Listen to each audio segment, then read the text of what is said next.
Hello students. आज हम BA second year के थर्ड सेमेस्टर का एक और टॉपिक करने जा रहे हैं और हमारा आज का टॉपिक रहेगा national income and related aggregates. तो इस वीडियो में आज हम राष्ट्रीय आय और उससे संबंधित समुच्चयों के बारे में स्टडी करेंगे। और आज का हमारा जो ये लेक्चर है ये काफ़ी इम्पोर्टेंट है, क्योंकि इसके आगे वाले जो लेक्चर्स हैं उसके अंदर हम राष्ट्रीय आय के जो मेथड है उन मेथड्स को करेंगे। तो उन मेथड को करने से पहले उससे संबंधित जो एग्रीगेट्स है उससे संबंधित जो कुछ धारणाएं हैं उन धारणाओं को समझना बहुत ही ज़रूरी है। तो उन्हीं जो है कॉन्सेप्ट को आज हम इस वीडियो के अंदर डिस्कस करेंगे। तो इसमें सबसे पहले हम अपना टॉपिक शुरू करते हैं। शुरू करने के साथ ही हम ये जानें कि राष्ट्रीय आय होती क्या है। एक देश के अंदर एक लेखा वर्ष में उस देश के सामान्य निवासियों द्वारा जितने मूल्य की वस्तुओं और सेवाओं का प्रोडक्शन किया जाता है उसे हम राष्ट्रीय आय कहते हैं। अब यहाँ पर इससे पीछे वाले जो वीडियोस थे उसमें हमने ये देख लिया था कि सामान्य निवासी कौन होते हैं और गैर निवासी कौन होते हैं। तो राष्ट्रीय आय का संबंध जो होता है वो सामान्य निवासियों से होता है, जबकि घरेलू उत्पाद जो होता है उसका संबंध सामान्य निवासी और गैर निवासी सभी से होता है। शेपिरो के अनुसार राष्ट्रीय आय मजदूरी, लगान, ब्याज और लाभ का योग है अथवा एक निश्चित समय अवधि के अंदर उत्पादन के साधनों की आय का जोड़ है। तो अगर हम सभी साधनों की आय, क्योंकि उत्पादन के 4 साधन होते हैं, भूमि, श्रम, पूंजी और उद्यमी, और इन चारों को प्राप्त होने वाली आय को अगर हम जोड़ दें तो वो जो है राष्ट्रीय आय आ जाएगी। इसके बाद देखते हैं कि राष्ट्रीय आय से संबंधित समुच्चय कौन कौन से होते हैं। सबसे पहले देखिए ऊपर लिखा हुआ है बाजार कीमत और कारक लागत। तो जो आपके लेफ्ट साइड में है वो सारे के सारे चारों के चारों जो समुच्चय है वो बाजार कीमत से संबंधित है, और आपके जो राइट साइड में समुच्चय है वो कारक लागत पर जो है समुच्चय हैं। तो सबसे पहले बाजार कीमत पर सकल घरेलू उत्पाद, दूसरा बाजार कीमत पर सकल राष्ट्रीय उत्पाद, तीसरा बाजार कीमत पर शुद्ध घरेलू उत्पाद, और चौथा है बाजार कीमत पर शुद्ध राष्ट्रीय उत्पाद। इसी प्रकार से एक कारक लागत के ऊपर भी 4 जो है समुच्चय हैं। वह कारक लागत पर सकल घरेलू उत्पाद, कारक लागत पर सकल राष्ट्रीय उत्पाद, कारक लागत पर शुद्ध घरेलू उत्पाद और कारक लागत पर शुद्ध राष्ट्रीय उत्पाद। तो इन 8 की आप स्टडी आज के इस टॉपिक में करेंगे। इसके अलावा 4 और जो है समुच्चय हैं, वो समुच्चय कौन कौन से हैं। वो है निजी क्षेत्र को शुद्ध घरेलू उत्पाद से प्राप्त कारक आय, निजी आय, व्यक्तिक आय और प्रयोज्य आय। यानी ये 12 जो समुच्चय है इन समुच्चयों के बारे में आप आज के लेसन में स्टडी करेंगे। सबसे पहले हम करते हैं बाजार कीमत पर सकल घरेलू उत्पाद, जीडीपी एट मार्केट प्राइस। तो बाजार कीमत पर सकल घरेलू उत्पाद क्या होता है कि एक देश के अंदर एक लेखा वर्ष में सभी निवासियों द्वारा, सभी निवासियों का मतलब उसमें सामान्य निवासी भी और गैर निवासी भी है, सभी निवासियों द्वारा जितनी वस्तुओं और सेवाओं का उत्पादन किया जाता है उन सभी का मूल्य जो वो सकल घरेलू उत्पाद कहलाता है। यहाँ पर राष्ट्रीय आय ये ठीक नहीं है, सकल घरेलू उत्पाद कहलाता है। अब जीडीपी एट मार्केट प्राइस वो क्या होगा, Q इंटू पी। क्यू का मतलब यहाँ पर वस्तुओं और सेवाओं की मात्रा है, पी का मतलब प्राइस। अगर हम एक देश में एक लेखा वर्ष में उत्पादित सभी वस्तुओं और सेवाओं को उनके मूल्यों से गुणा कर दे तो जो हमारे पास में प्रोडक्ट आएगा वो क्या कहलाएगा, जीडीपी एट मार्केट प्राइस, यानी बाजार कीमत पर सकल घरेलू उत्पाद। इसके बाद नेक्स्ट है बाजार कीमत पर सकल राष्ट्रीय उत्पाद। पीछे देखिए आप जो है हमने किया था वो था बाजार कीमत पर सकल घरेलू उत्पाद, और अब की बार क्या सकल राष्ट्रीय उत्पाद, यानी दोनों ही सकल थे। अब की बार में सकल घरेलू को सकल राष्ट्रीय में चेंज करना है। तो जब कभी भी घरेलू आय को राष्ट्रीय में चेंज करना हो, ध्यान दीजिए, जब कभी भी घरेलू आय को राष्ट्रीय आय में बदलना हो तो घरेलू आय में विदेशों से शुद्ध साधन आय यानी नफिया को जोड़ देती है। नफिया क्या है, net factor income from abroad, यानी शुद्ध विदेशों से शुद्ध कारक आय। नफिया कैसे निकालते हैं आप, यानी विदेशों से शुद्ध साधन आय कैसे निकालते हैं, विदेशों से प्राप्त साधन आय, यानी हमारे देश के जो साधन है उन्होंने विदेशों से कितनी आय प्राप्त की है उसमें से हम घटा देते हैं विदेशी कारकों द्वारा देश में प्राप्त आय। यानी जिस देश की आप राष्ट्रीय आय निकाल रहे हैं उस देश के अंदर विदेशी कारकों ने जितनी आय प्राप्त की है उस आय को हम जो है अपने देश द्वारा प्राप्त, अपने देश के साधनों द्वारा प्राप्त कारक आय में से निकाल देते हैं, तो हमारे पास में क्या आ जाएगा, विदेशों से प्राप्त शुद्ध साधन आय यानी नफिया।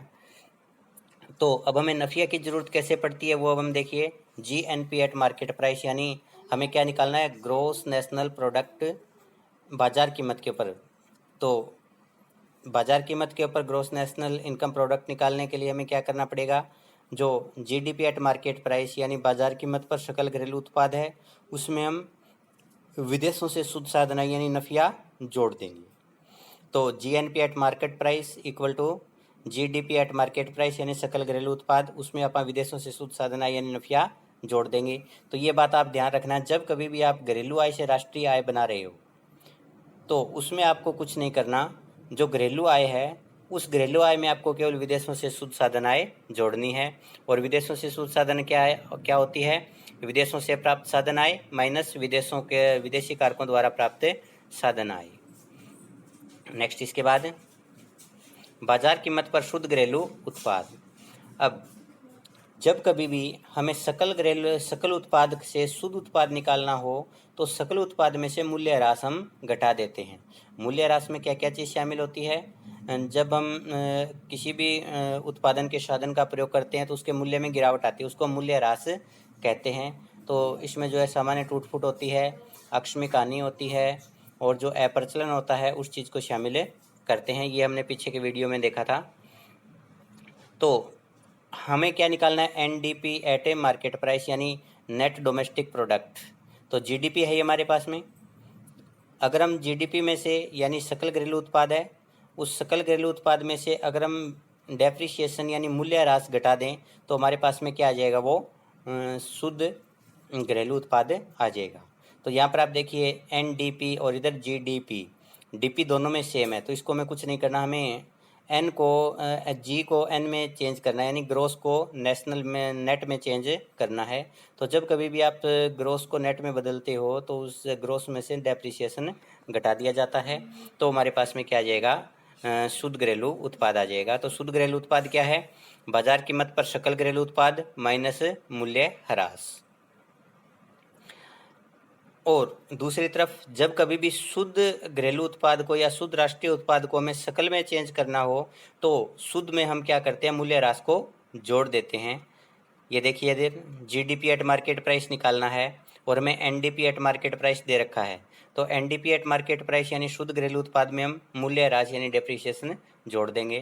तो दो चीज़ों का आप ध्यान रखना, पहला, अगर आप सकल से शुद्ध बना रहे हो, सकल से शुद्ध बना रहे हो तो मूल्य ह्रास घटा दीजिए, और अगर आप शुद्ध से सकल बना रहे हो तो आप मूल्य ह्रास जोड़ दीजिए।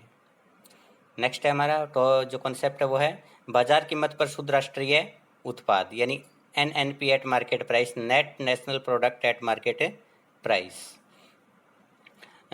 इसमें हम क्या करते हैं कि अगर हम जो बाजार कीमत पर शुद्ध राष्ट्रीय उत्पाद होता है वो बाजार कीमत के ऊपर सकल राष्ट्रीय उत्पाद जो होता है उसमें से हम जो है डेप्रिसिएशन घटा देंगे। और अगर हमें शुद्ध घरेलू उत्पाद दे रखा है तो पहले हम क्या करेंगे, घरेलू उत्पाद को राष्ट्रीय में बदलेंगे। जैसे यहाँ पर दे रखा है हमें GDP एट मार्केट प्राइस यानी सकल घरेलू उत्पाद दे रखा है बाजार कीमत के ऊपर, उसमें से मूल्य ह्रास घटा देंगे तो ये क्या हो जाएगा, शुद्ध घरेलू उत्पाद हो जाएगा। अब घरेलू को हमें राष्ट्रीय में चेंज करना है तो हम इसमें विदेशों से शुद्ध साधन आय यानी नफिया जोड़ देंगे। तो आप यहाँ पर ध्यान रखना कि जब कभी भी सकल से शुद्ध करना है तो मूल्य ह्रास घटा दिया जाता है, और अगर घरेलू से राष्ट्रीय बनाना है तो उसमें विदेशों से शुद्ध साधन आय जोड़ दी जाती है। तो हमें यहाँ पर जो है शुद्ध राष्ट्रीय आय बनानी है, और हमें दे क्या रखा है, बाजार कीमत पर सकल घरेलू उत्पाद दे रखा है। तो सबसे पहले अपन सकल को शुद्ध में बदलते हैं, तो ये देखिए इधर अपन ने डेप्रिसिएशन घटा दिया। फिर हम घरेलू को नेशनल में बदलेंगे तो विदेशों से शुद्ध साधन आय जोड़ देंगे। दूसरा देखिए NNP एट मार्केट प्राइस, अगर हमें NDP दे रखा है यानी पहले से हमें शुद्ध घरेलू उत्पाद दे रखा है तो डेप्रिसिएशन पहले से ही घटा हुआ है, तो इसमें हम केवल विदेशों से शुद्ध साधन आय यानी नफिया जोड़ देंगे। तो हमारे पास में क्या आ जाएगा, विदेशों से प्राप्त शुद्ध साधन शुद्ध राष्ट्रीय आय। नेक्स्ट, अब हम करते हैं साधन लागत पर शुद्ध घरेलू उत्पाद यानी NDP एट फैक्टर कॉस्ट। जैसे हमने चार जो अभी कॉन्सेप्ट किए थे वो सारे के सारे जो है मार्केट प्राइस पर थे। अब की बार चारों के चारों हम किस पर करेंगे, फैक्टर कॉस्ट पर करेंगे। और फैक्टर को किस प्रकार से मार्केट में चेंज करना है, मार्केट को किस प्रकार से फैक्टर पर चेंज करना है, ये हमने पिछले वीडियो में जो है स्टडी कर ली थी। अगर अभी भी आपको ये नहीं आया है तो आप एक बार पुनः पीछे वाला वीडियो देख लीजिए। जब हम साधन लागत के ऊपर शुद्ध घरेलू उत्पाद निकालते हैं तो हम उत्पादन के साधनों के आधार के ऊपर राष्ट्रीय आय या घरेलू आय निकालते हैं। एक चीज़ का ध्यान रखना आप, अगर हम साधनों की बात करते हैं तो अगर उत्पादक के दृष्टिकोण से देखते हैं तो उनके लिए वो लागत है, लेकिन अगर हम उत्पादन के साधनों के स्वामियों की दृष्टि से देखते हैं तो वही चीज़ जो है वो आय बन जाती है। तो हम उत्पादन के साधनों के स्वामियों के दृष्टिकोण से राष्ट्रीय आय की गणना करते हैं। तो उत्पादन के जो साधन होते हैं वो 4 साधन होते हैं, भूमि, श्रम, पूंजी और उद्यमी। और इन चारों का ही उत्पादन में योगदान होता है। इन चारों के बिना किसी भी वस्तु का प्रोडक्शन पॉसिबल नहीं है। तो ये चारों जितना कंट्रीब्यूशन करते हैं, जितनी आय पैदा करते हैं, उतनी जो एक देश के अंदर जो है आय या उत्पादन होता है। इन चारों को, भूमि को क्या मिलेगा, लगान मिलेगा, श्रम को मजदूरी, पूंजी को ब्याज मिलेगा और उद्यमी को लाभ मिलेगा। और अगर हम एनडीपी एट फैक्टर कॉस्ट यानी शुद्ध घरेलू उत्पाद कारक लागत के ऊपर निकालना चाहते हैं तो इन चारों को जोड़ दीजिए, लगान प्लस मजदूरी प्लस ब्याज प्लस लाभ, यानी उत्पादन के चारों साधनों को प्राप्त होने वाली आय को जोड़ करके हम जो है शुद्ध घरेलू उत्पाद कारक लागत पर निकाल सकते हैं। एनडीपी एट फैक्टर कॉस्ट, ये जो है सिंपल सा फार्मूला दे रखा है, क्योंकि कई बार जो है ये लगान, मजदूरी, ब्याज, लाभ ये जो है अच्छे तरीके से या स्पष्ट रूप से दिए नहीं होते हैं।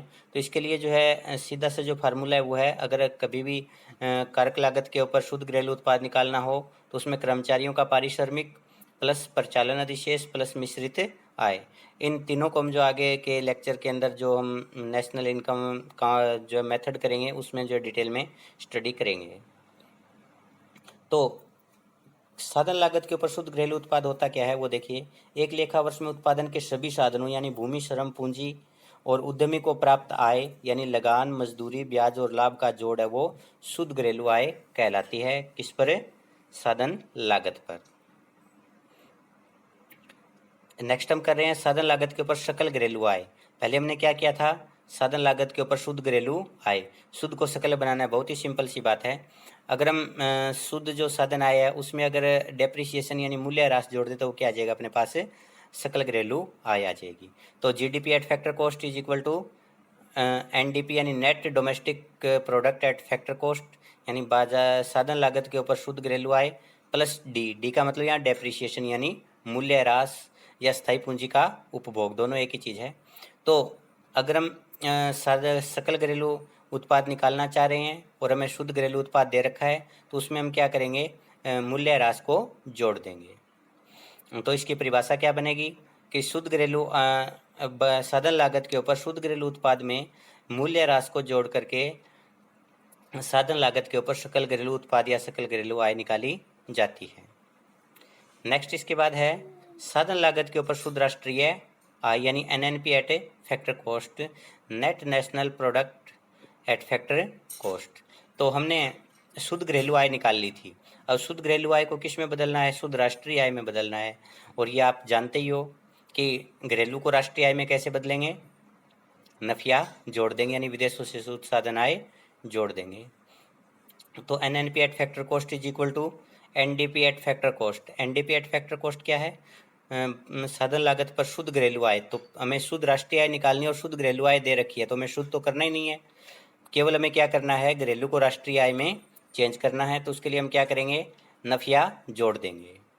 अगर हमें शुद्ध घरेलू आय से निकालना है तो केवल नफिया जोड़ना है, और अगर हमें सकल घरेलू उत्पाद से निकालना है तो हमें क्या करेंगे, NNP at factor cost is equal to GDP at factor cost, क्योंकि सकल घरेलू उत्पाद दे रखा है और सकल घरेलू उत्पाद को पहले हमें क्या करना है, शुद्ध घरेलू उत्पाद में चेंज करना है। तो उसके लिए डेप्रिसिएशन घटा देंगे और प्लस में फिर घरेलू आय को राष्ट्रीय आय में बदलना है। तो वो क्या हो जाएगा, उसमें विदेशों से शुद्ध साधन आय यानी नफिया जोड़ देंगे। इसके बाद आता है साधन लागत पर सकल राष्ट्रीय आय। तो पहले हमने निकाला था साधन लागत पर शुद्ध राष्ट्रीय आय। तो जो शुद्ध राष्ट्रीय आय है उसमें अगर हम डेप्रिसिएशन जोड़ दे तो वो क्या आ जाएगा अपने पास, सकल राष्ट्रीय आय आ जाएगी। तो GNP यानी gross national product at factor cost is equal to NNP at factor cost, यानी शुद्ध घरेलू आय प्लस शुद्ध राष्ट्रीय आय प्लस डेप्रिसिएशन यानी मूल्यह्रास जोड़ देंगे। और अगर हमें GNP निकालना है GDP एट फैक्टर कॉस्ट से, तो क्योंकि हमें जो है सकल राष्ट्रीय आय निकालनी है और सकल घरेलू आय दे रखी है, तो हमें इसमें डेप्रिसिएशन जोड़ने की ज़रूरत नहीं है, क्योंकि जब हम ग्रोस से ग्रोस ही निकाल रहे हैं तो उसमें ऑलरेडी डेप्रिसिएशन शामिल है, तो उसमें केवल हम नफिया जोड़ेंगे। नेक्स्ट इसके बाद निजी क्षेत्र को शुद्ध घरेलू उत्पाद से प्राप्त साधन आय। देखिए पूरी जो इकोनॉमी होती है, इकोनॉमी के अंदर दो सेक्टर होते हैं, एक सेक्टर तो होता है निजी क्षेत्र और दूसरा होता है सार्वजनिक क्षेत्र। और जितनी आय होती है एक देश के अंदर, जितना भी उत्पादन होता है वो इन दोनों का जोड़ होता है, यानी निजी क्षेत्र की आय शुद्ध घरेलू आय किसके बराबर होगी, निजी क्षेत्र की आय प्लस सार्वजनिक क्षेत्र की आय। अब इसी इक्वेशन के आधार पर आप देखिए, अगर हमें निजी आय निकालनी है तो हम क्या करेंगे, शुद्ध घरेलू आय माइनस सार्वजनिक क्षेत्र की आय। और अगर हमें सार्वजनिक क्षेत्र की आय निकालनी है तो हम क्या करेंगे, शुद्ध घरेलू आय माइनस निजी क्षेत्र की आय। तो इसी के आधार पर आप आगे चलते हैं। निजी क्षेत्र की आय किसके बराबर हो जाएगी, शुद्ध घरेलू आय माइनस सार्वजनिक क्षेत्र की आय। अब हम ये देखते हैं सार्वजनिक क्षेत्र की आय जो होती है वो क्या होती है। सार्वजनिक क्षेत्र की आय जो होती है सरकार के विभागीय उद्यमों को संपत्ति और उद्यमवर्ती से प्राप्त आय, यानी सरकार के जो विभाग होते हैं कुछ उनकी संपत्तियां होती है, उन संपत्तियों से उनको इनकम मिलती है। जैसे सरकार की कोई दुकान है या सरकार के जो है कोई अन्य जो है प्रॉपर्टी है, उससे सरकार को आय प्राप्त हो रही है, या सरकार ने कोई उद्योग लगा रखे हैं उससे सरकार को प्राप्त आय हो रही है, वो प्लस गैर विभागीय उद्यमों की बचतें, कुछ जो है नॉन डिपार्टमेंटल जो है ऑर्गेनाइजेशन या जो इंडस्ट्रीज होती है उनकी जो सेविंग होती है वो भी जो है सार्वजनिक क्षेत्र की आय होती है। तो सार्वजनिक क्षेत्र की आय निकालने के लिए आपको क्या करना है, सरकार के विभागीय उद्यमों को संपत्ति और उद्यमवर्ती से प्राप्त आय प्लस गैर विभागीय उद्यमों की बचतें, तो इन दोनों को जोड़ लेंगे तो हमारे पास में सार्वजनिक आय आ जाएगी। अब निजी क्षेत्र को शुद्ध घरेलू उत्पाद से प्राप्त साधन आय, ये आप देखिए यहाँ पर सबसे पहले साधन लागत पर शुद्ध घरेलू आय, ये आपके पास होनी जरूरी है। यानी हमारे पास में NDP एट फैक्टर कॉस्ट होना जरूरी है। अगर हमारे पास में जैसे मान लीजिए हमारे पास में साधन लागत पर सकल घरेलू आय है तो हम उसमें से पहले डेप्रिसिएशन घटा देंगे, उसको शुद्ध घरेलू आय बना लेंगे। अगर हमारे पास में राष्ट्रीय आय है तो उसको हम क्या करेंगे, पहले घरेलू आय में चेंज करेंगे, यानी उसमें से विदेशों से शुद्ध साधन आय घटा देंगे। तो ये आप ध्यान रखना। तो निजी क्षेत्र को शुद्ध घरेलू उत्पाद से प्राप्त कारक आय किसके बराबर होती है, साधन लागत पर शुद्ध घरेलू आय प्लस माइनस सरकार के विभागीय उद्यमों को संपत्ति और उद्यमवर्ती से प्राप्त आय माइनस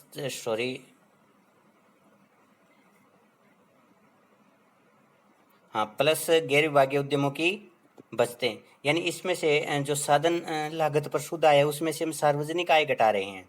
और सार्वजनिक आय जो होती है वो किसके बराबर होती है, सरकार के विभागीय उद्यमों को परिसंपत्ति और उद्यमवर्ती से प्राप्त आय प्लस गैर विभागीय उद्यमों की बचतें, यानी इन दोनों का जोड़ करके हम जो है घरेलू आय में से घटा देंगे तो हमारे पास में क्या बच जाएगा, निजी क्षेत्र को शुद्ध घरेलू उत्पाद से प्राप्त कारक आय।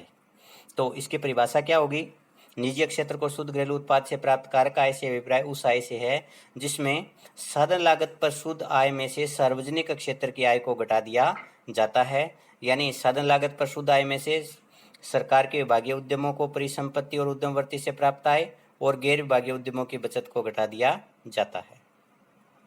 नेक्स्ट इसके बाद है निजी आय। निजी आय क्या होती है कि एक जो निजी क्षेत्र होता है उसको साधनों से प्राप्त आय, सरकार से प्राप्त हस्तांतरण आय और विदेशों से प्राप्त शुद्ध हस्तांतरण आय का जोड़ होती है।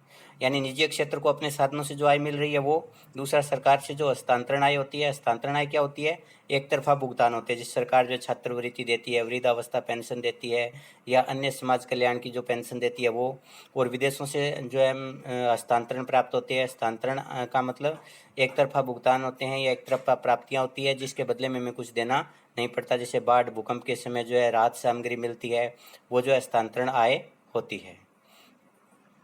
तो इसको हम निकालते कैसे हैं वो देखेंगे। निजी आय बराबर निजी क्षेत्र को शुद्ध घरेलू उत्पाद से प्राप्त आय। ये निजी क्षेत्र को शुद्ध घरेलू उत्पाद से प्राप्त आय पीछे हमने निकाला था। कैसे निकालते हैं?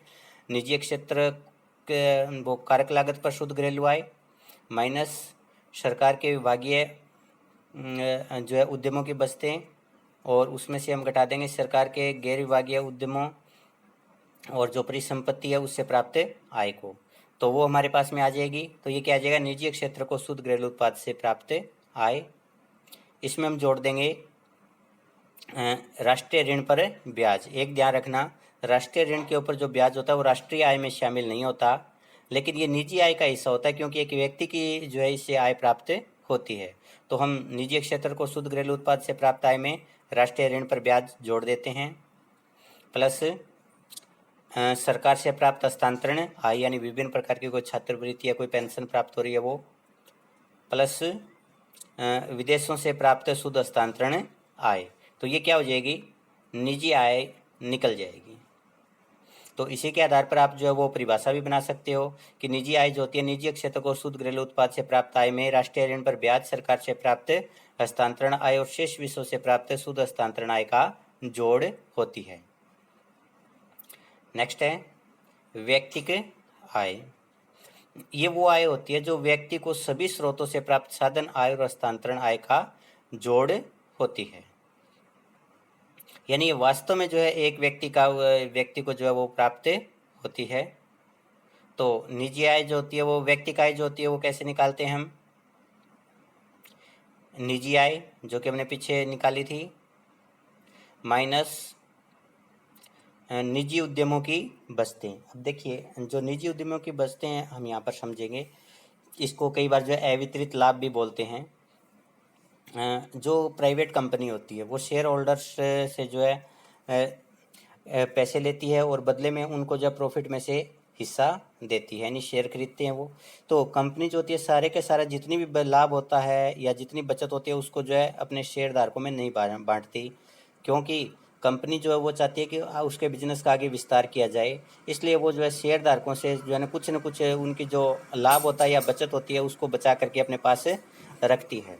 तो उनकी जो जितनी आय थी उस आय में से जितनी कंपनी ने उनको नहीं दी है वो उसकी निजी आय में से निकाल दिए जाते हैं। निजी आय तो एक दावा है कि इतनी मेरी इनकम है, लेकिन व्यक्ति का आय जो होती है वास्तव में कितनी प्राप्त हो रही है, जितनी बचत है, जितना कम हिस्सा कंपनी ने जो व्यक्ति को दिया उसमें से घटा दिया जाएगा।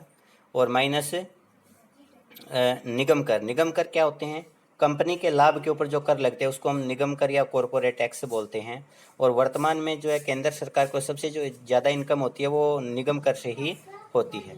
तो एक कंपनी को जो लाभ होता है, कंपनी जो है उस लाभ के ऊपर टैक्स लगता है, उस टैक्स का जो हिस्सा जो होता है वो अपने शेयरधारकों से वसूल करती है। तो उनका जो है वो हिस्सा उनको नहीं मिलता, क्योंकि उतने पैसे जो है निगम कर के रूप में सरकार को दिए जाते हैं, उतने पैसे जो है शेयर होल्डर्स जो होते हैं उनको कम मिलते हैं। लेकिन उनका दावा तो था।